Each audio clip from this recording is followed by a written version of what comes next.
All right, so thank you for tuning in to Chopping at the Bit. I'm Kyle Evers, of course. Now, on this episode, we're going to talk about the NBA trade deadline that just, came and went.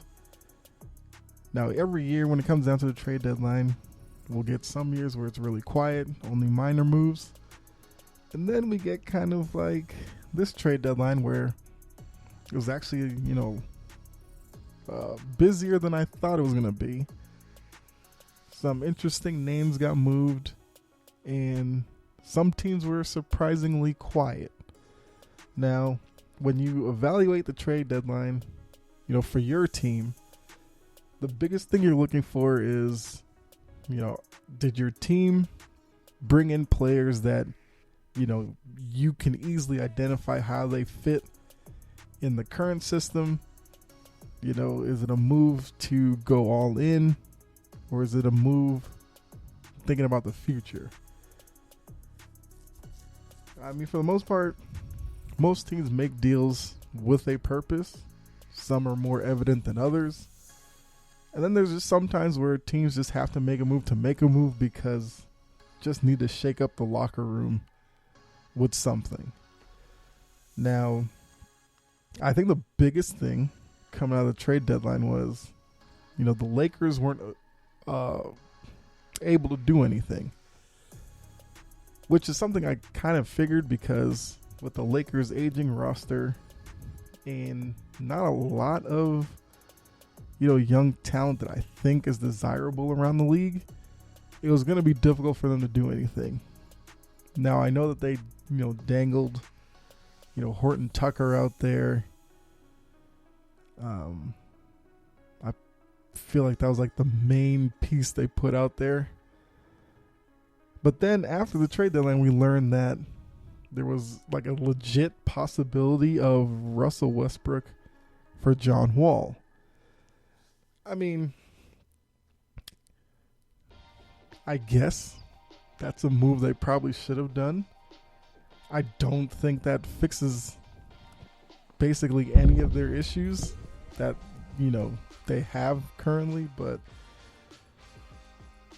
it does take two teams to make a deal work. So I believe they said the holdup in that deal was the Lakers didn't want to part with their 2027 first round pick, which it is. It's 2022. Thinking 5 years in advance seems like it's not a big deal to just add it in there. But I guess for the Lakers, they're looking at it as 5 years down the line.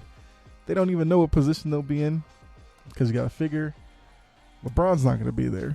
You don't know what Anthony Davis will look like in 5 years. Carmelo won't be there. Westbrook won't be there. Probably most of the pieces won't be there. So that pick will probably be instrumental to the next phase of the Lakers. So I guess we're left to wonder what if. But probably the biggest name maybe that moved for the trade deadline was CJ McCollum. He is now with the Pelicans. So that means the CJ Dame era in Portland's over. This didn't surprise me at all either because I've been saying for probably a couple of years now that Portland needed to seriously look at breaking up the duo because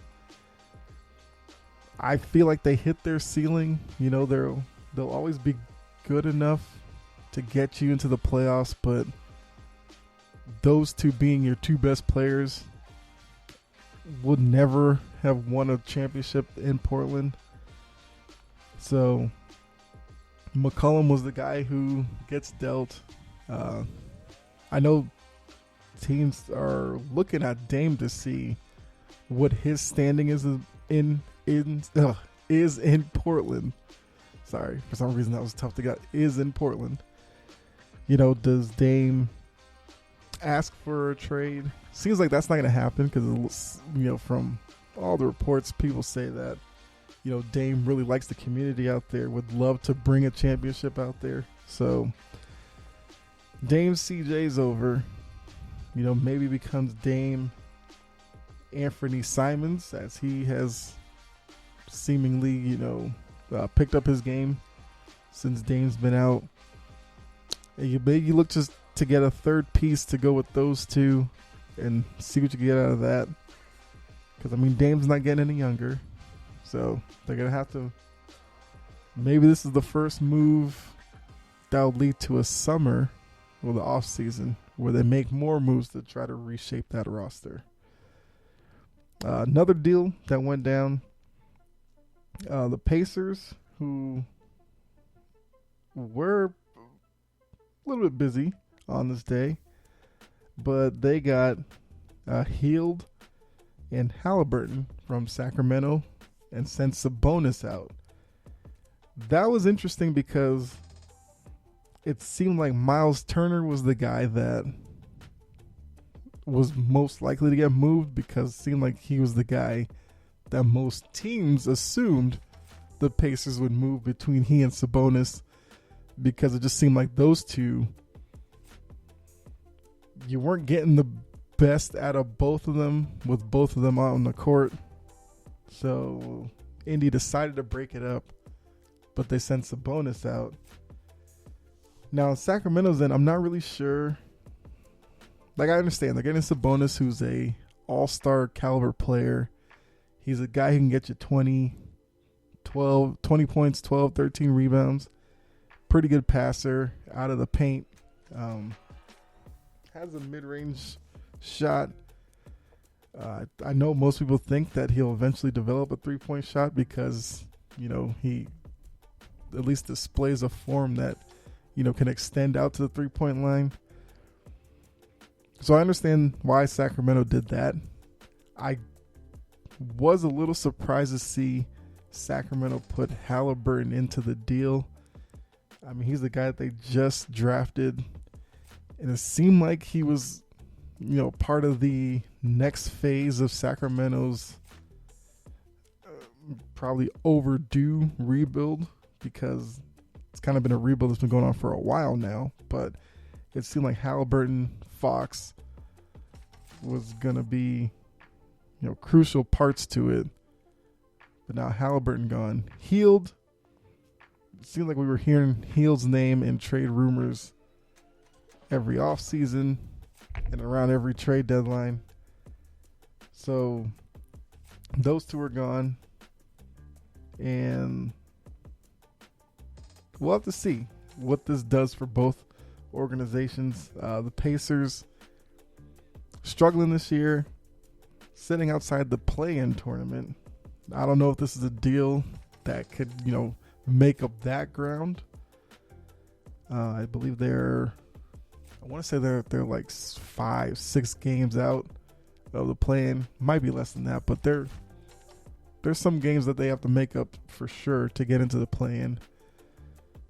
And as you see, as I go through these deals here, a lot of teams in the East made some moves. So,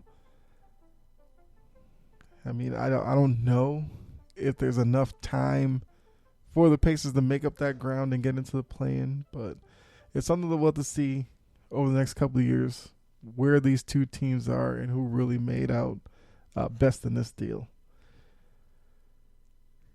Let's see. All right, so another trade. Portland, who I mentioned with CJ McCollum, sending him to New Orleans. They got Joe Ingles, who I want to say earlier this week or late last week, like, tore his knee up. So we'll see what he looks like next year if he comes back next year. It was a 14. I think it was a 14 deal, the 3-team deal, sorry. So Ingles goes to Portland. The Jazz got was it Nickeil Alexander-Walker. Spurs got Tomas Satoransky. I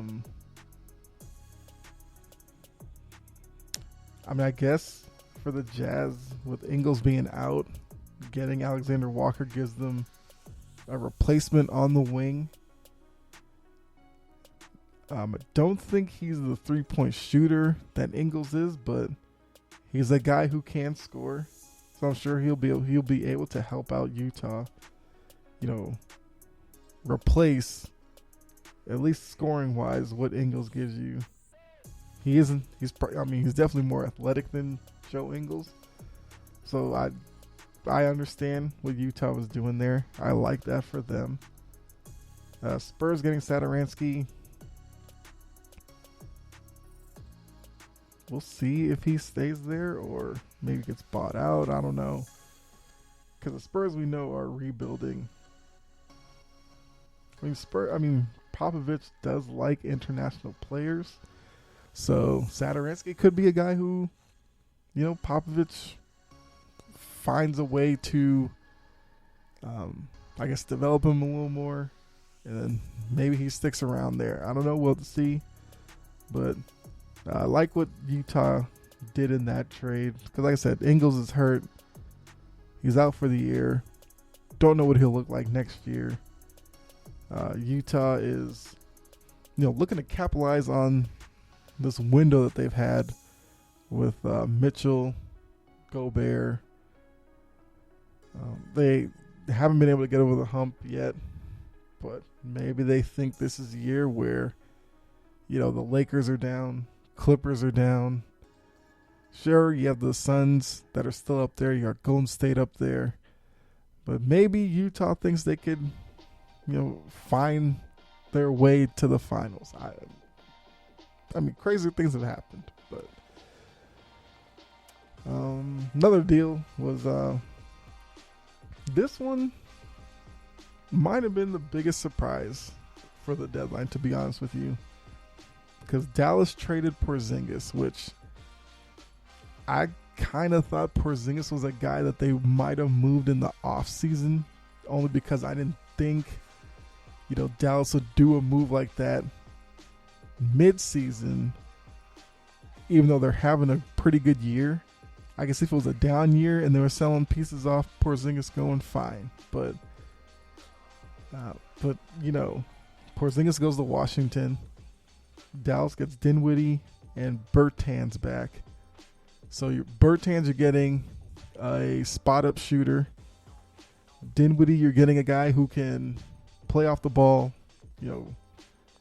back cut, slasher, who can, if he's a streaky perimeter shooter. So if Dinwiddie has it going, watch out, because he can put up points in bunches. So it seems like they're subtracting Porzingis, who in his stint in Dallas has been injury plagued. And they brought in two guys, even though Dinwiddie has had injury issues lately. I just feel like they're going for guys who, can spread the floor for Luka to do his thing.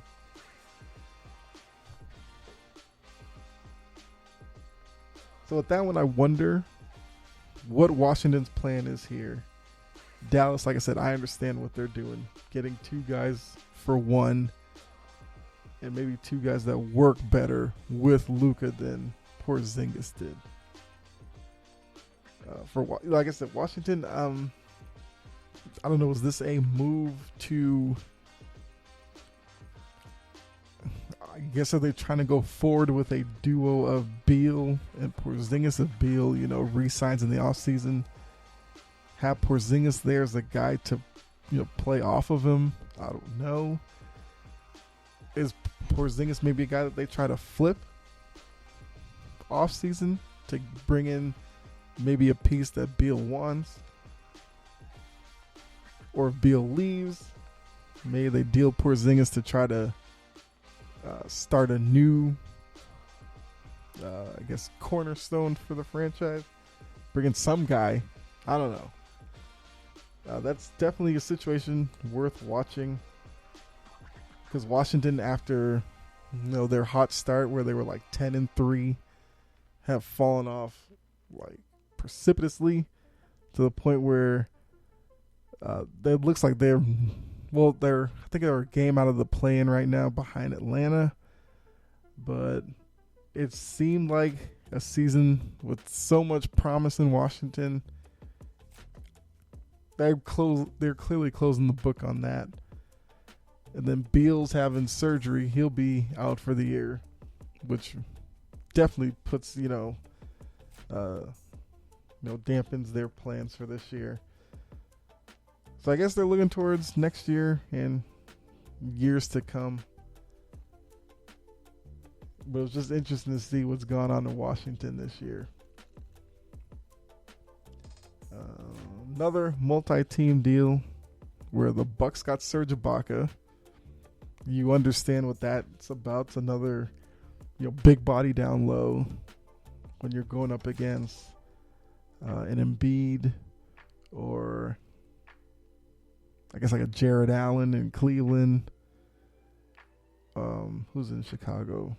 What's his name? I can picture him. Vucevic, that's his name. I think Ibaka is a guy you bring in for matchups like that. The Pistons got Marvin Bagley in the deal. Bagley, another one of these, guys that Sacramento brought in who didn't necessarily live up to, I guess, the position in the draft that they were drafted in. Because Bagley was the guy who they thought was going to come in there. You could run, pick and roll with Fox. They were hoping Bagley was going to be a real force down low who could step out a little bit and shoot. But it just never worked there. It didn't seem like he got consistent minutes. He was in and out of the lineup. Like I said, production was up and down. So they just did away with it all and moved him out. He goes to Detroit, which Detroit is a young team trying to figure it out. You have Jeremy Grant, who I know a lot of teams are kind of like fawning over Jeremy Grant a little bit, but I kind of don't see it. Because when he was in Denver, that's one thing. He was a, fourth, fifth, sixth man off the bench type option. And now in Detroit, he's seen as the guy for now. As, I guess, Cunningham and, those younger guys come up. And with Grant as the number one guy in Detroit, hasn't really led to any success down there. So I don't know, but hey, throw Bagley into the mix. See if the young guys can kind of get it going together. Maybe this is the move that pays off 2 years down the line. I don't know. The other piece in that deal, the Kings got DiVincenzo, who we kind of figured was going to get moved because they were hearing his name in other rumors throughout the day, but he gets tossed into this package. The Clippers got Rodney Hood from the Bucks. There's other players involved, but those are kind of the biggest names for each team in the deal. Rodney Hood goes back to the Clippers. He was there, 2 years ago, so a little bit of reunion there.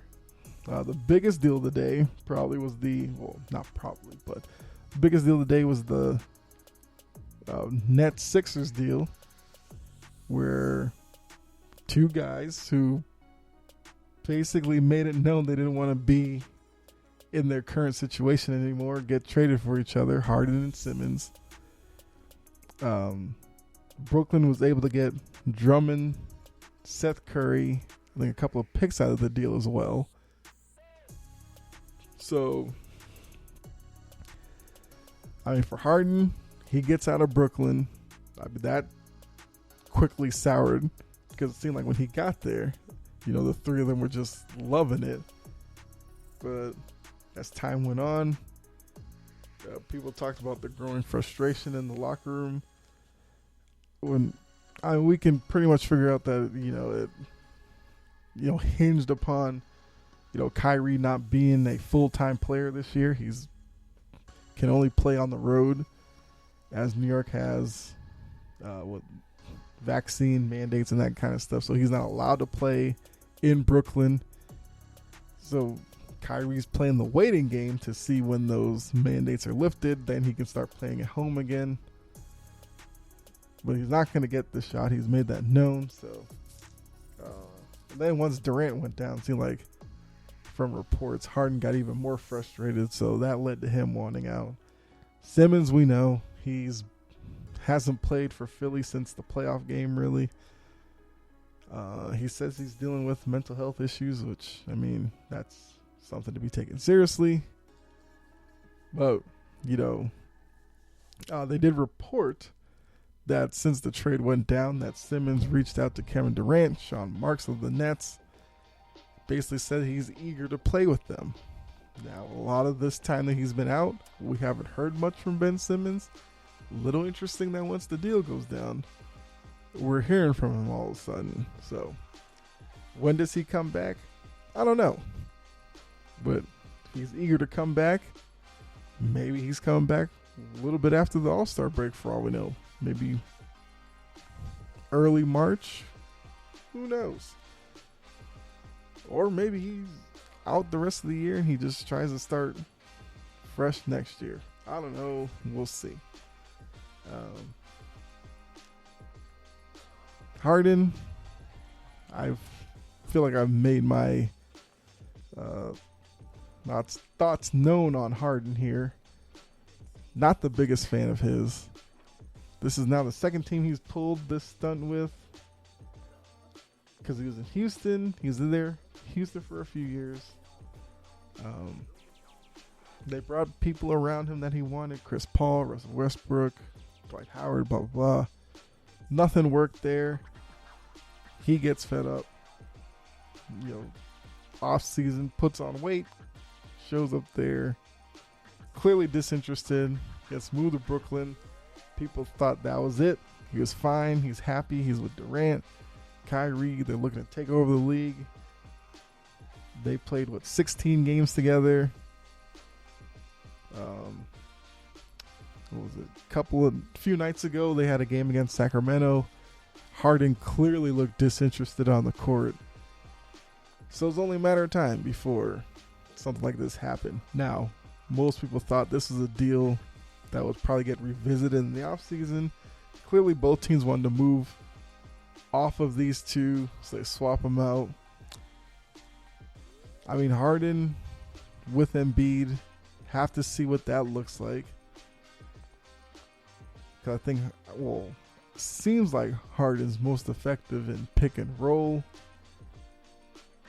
I mean, Joel Embiid will set a pick, but it seems like when he sets a pick, he's not really looking to roll to the hoop as much as being a pick and pop option. So by giving up Seth Curry, you're giving up perimeter shooting. Now, Harden is known as a perimeter player, but he can get pretty cold from the outside. And then in that case, it's just going to put more on Joel Embiid already. I mean, it's looking like if they're serious about winning a title, Embiid's going to have to stay healthy, of course. But he's probably going to have to play big minutes from here on out, 35, even 40 minutes. And for a guy who early in his career had a history of foot problems and stuff, we'll see if his body can hold up for that. Now, of course, everybody asks with mega deals like this, who won the deal? Now, we know that Simmons is a wild card here because we don't know in terms of mental health where he is at this point. Now, it's a good sign for Brooklyn that he's reached out to Durant and them, and at least from reports, made it known that he's eager to play with them. That's big for them. I think getting Drummond and Curry out of the deal was smart for Brooklyn because now, in a potential playoff series, they've got Drummond, who's a big body that they can use on Embiid now. They have DeAndre Jordan. They have Blake Griffin playing 5 right now. That's not going to work against Philly, but you have Drummond now. Okay, now you have something. Now you have somebody to throw at him to at least give some resistance. Then for Curry, Curry's going to fill the role that Joe Harris had. Basically spotting up, waiting for Kyrie, Durant, break down the defense, kicking out. Boom. Quick and easy. Curry can fill that role. He'll fit right in there. So to me, I give the edge to the Nets in this one. Harden has opted into his contract next year. So that's basically this year, next year window where you can guarantee yourself with Harden. I mean, Harden still doesn't look in the best of shape to me. And with this recent with a hamstring injury that he got, we'll see how that plagues him the rest of this year. But Philly definitely has to get something done now, because Harden, like I said, after this opt-in year, we have no idea what he's going to look like for the next 2-3 years after that. So I don't know how many teams are going to be eager to give him the big money deal that he'll most likely be searching for, but we'll see. Simmons with Brooklyn fits in perfectly there. There's going to be no pressure on him to score at all, because you have Durant and Kyrie for that. All Simmons will have to do is play defense on, opposing wings that are dangerous. Rebound, push the ball, get assists. That's it. Then finally, my Celtics. So this is Brad Stevens' first trade deadline, and I gotta say, Brad Stevens did really well. We know Brad. Well, we kind of understand Brad's philosophy if you pay attention. He isn't big on draft picks for the most part. He seems like he's cool with a couple of young guys in your rotation, not too many. He also wants to get as many guys as possible that are just good ball players. So you see he moved out Enes Kanter Freedom, who was basically a garbage time big, moved him out. Bruno Fernando, garbage time big, moved him out. Langford, one of those young guys that don't think Brad Stevens liked the way he was coming along. This year he did show a little more than the past few years because he's been a little bit healthier this year. But to get what they got, they had to move one of the young guys. And Langford apparently was the guy. So Nesmith, Pritchard sticking around. They moved Schroeder out, which we knew that was going to happen at the deadline because he's playing on a $5.9 million contract. He's obviously looking for a big payday next year. Celtics can't do that, so you got to get something for him, move him out.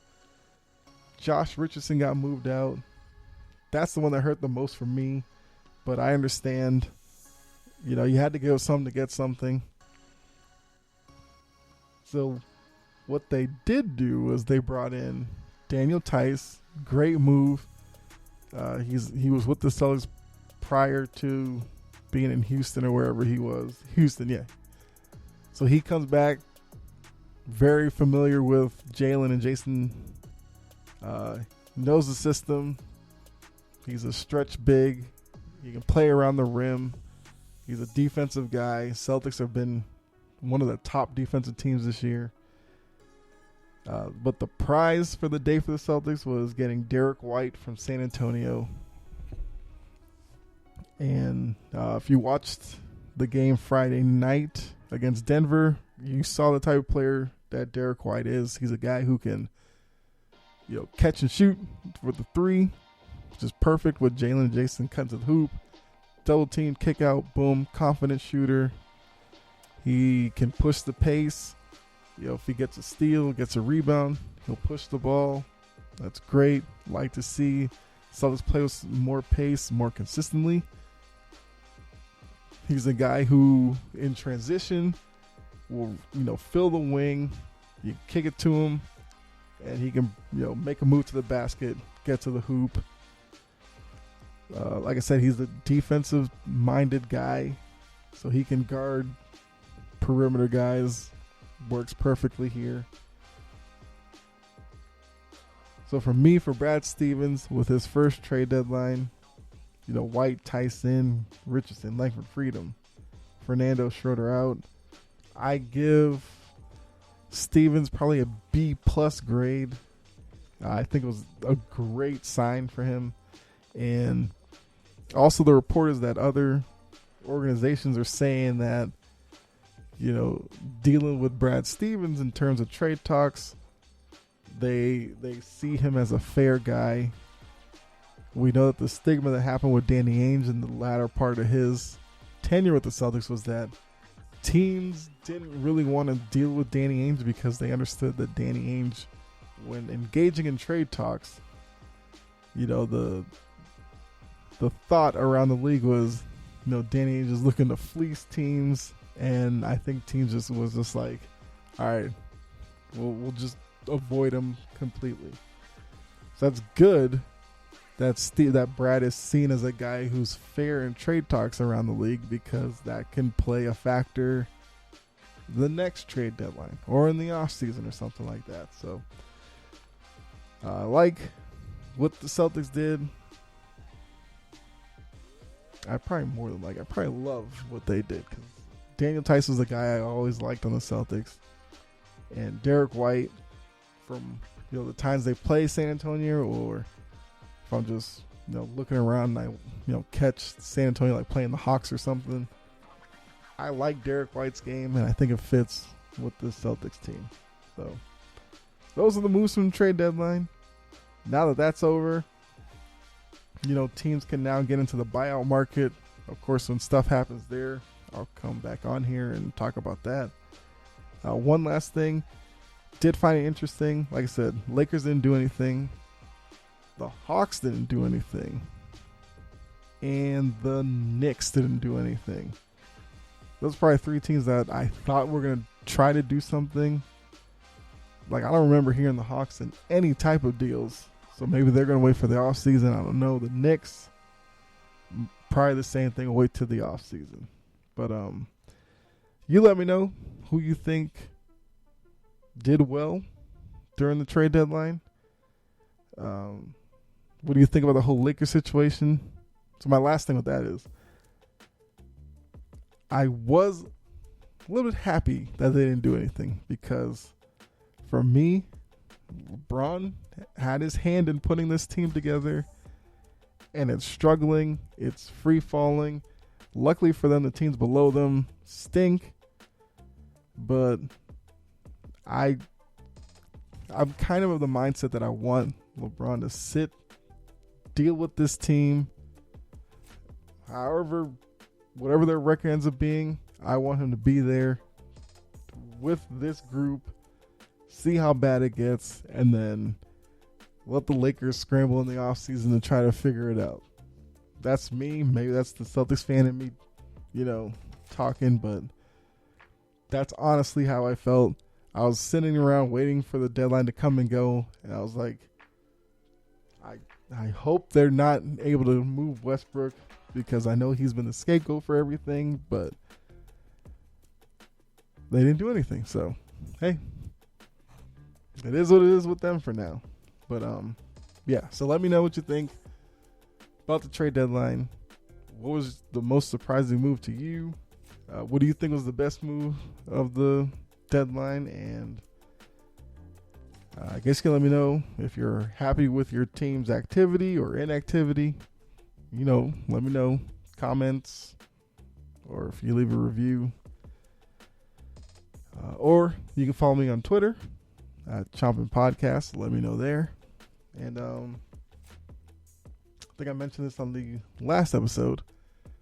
The podcast is now on Good Pods. So if you want to go there, subscribe to the show, and then just listen to all the episodes there. Free to do that. So, of course, it is Super Bowl this Sunday. So I will be coming with, I guess, probably 2 episodes before the game that will be Super Bowl centric. One will be obviously a breakdown of the game for the preview of it and give you my pick to win it all. And then I'll do an episode, I think, with props and all that kind of stuff. Prop bets, those funny things that they do for the Super Bowl. Look at some of those. Tell you what I think about them. So stay tuned for those as well. But once again, thanks for tuning in. Hopefully you enjoyed the episode. You know what to do. Like, subscribe, share, comment, review, notification bell, all that. So be safe out there. God bless. And I'll catch you in the next episode. All right, I'm out.